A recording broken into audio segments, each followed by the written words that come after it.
ಸತ್ತರೂ ನನ್ನ ಕವಿತೆಗಳು ಜೀವಂತ, ಹೀಗಾಗಿ ಕವಿತೆಗಳ ಬರೆಯಲು ನನಗಿಲ್ಲ ಧಾವಂತ. ಆತ್ಮೀಯ ವೀಕ್ಷಕರೇ, ನನ್ನ ಕವಿತೆಗಳಿಗೆ ಸ್ಫೂರ್ತಿ ನಾನು ಇಟ್ಟಿರುವೆ ವೀಕ್ಷಕರ ಮೇಲೆ ಅತಿಯಾದಂತಹ ಅಭಿಮಾನ ಪ್ರೀತಿ ಅಂತ ಹೇಳ್ತಾ ಎಲ್ಲರನ್ನೂ ಕೂಡ ಸ್ಕಂದ ಬ್ಲಾಗಿಗೆ ಆತ್ಮೀಯವಾಗಿ ಸ್ವಾಗತಿಸ್ತಾ ಇದ್ದೇನೆ.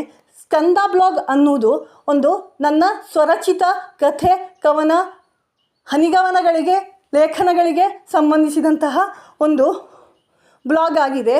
ಇದನ್ನು ಎಲ್ಲರೂ ಕೂಡ ಸಬ್ಸ್ಕ್ರೈಬ್ ಮಾಡಿ, ಶೇರ್ ಮಾಡಿ, ಲೈಕ್ ಮಾಡಿ ಅಂತ ಹೇಳ್ತಾ ಇದ್ದೇನೆ. ಹಾಗೆ ನೀವು ಲೈಕ್ ಮಾಡಿದಷ್ಟು, ಶೇರ್ ಮಾಡಿದಷ್ಟು, ಸಬ್ಸ್ಕ್ರೈಬ್ ಮಾಡಿದಷ್ಟು ನಾನು ಹೆಚ್ಚೆಚ್ಚು ಲೇಖನಗಳನ್ನು ಹಾಕ್ತಾನೆ ಹೋಗ್ತೇನೆ. ಇದು ನನ್ನದೇ ಸ್ವಂತ ಅನುಭವಗಳು, ಜೀವನದ ಸ್ವಂತ ಅನುಭವಗಳಿಗೆ ಅಕ್ಷರ ರೂಪವನ್ನು ನಾನು ಕೊಟ್ಟಿರುವಂಥದ್ದು. ಅದೇ ರೀತಿ ಭಾವನೆಗಳಿಗೂ ಕೂಡ ಅಕ್ಷರ ರೂಪವನ್ನು ಕೊಟ್ಟಿದ್ದು, ಅದೇ ರೀತಿ ನನ್ನ ಸುತ್ತಮುತ್ತಲಿನ ಪರಿಸರಕ್ಕೂ ಕೂಡ ಅಕ್ಷರ ರೂಪವನ್ನು ಕೊಟ್ಟದ್ದು ಅಂತ ಹೇಳಲಿಕ್ಕೆ ನಾನು ಇಷ್ಟಪಡ್ತಾ ಇದ್ದೇನೆ. ನನ್ನ ಎಲ್ಲ ಬರಹಗಳಿಗೆ ಸ್ಫೂರ್ತಿ ನೀವು ಅಂತ ಹೇಳಿ ಮಗದೊಮ್ಮೆ ಹೇಳ್ತಾ, ನನ್ನ ಚಾನಲನ್ನು ಹೆಚ್ಚೆಚ್ಚು ನೋಡಿದಷ್ಟು ನನಗೆ ಬರವಣಿಗೆಗೆ ಅದು ಇನ್ನಷ್ಟು ಸ್ಫೂರ್ತಿಯನ್ನು ಕೊಡ್ತದೆ ಅಂತ ಹೇಳ್ತಾ ನನ್ನ ಈ ಬ್ಲಾಗನ್ನು ಇವತ್ತು ಮುಗಿಸ್ತಾ ಇದ್ದೇನೆ.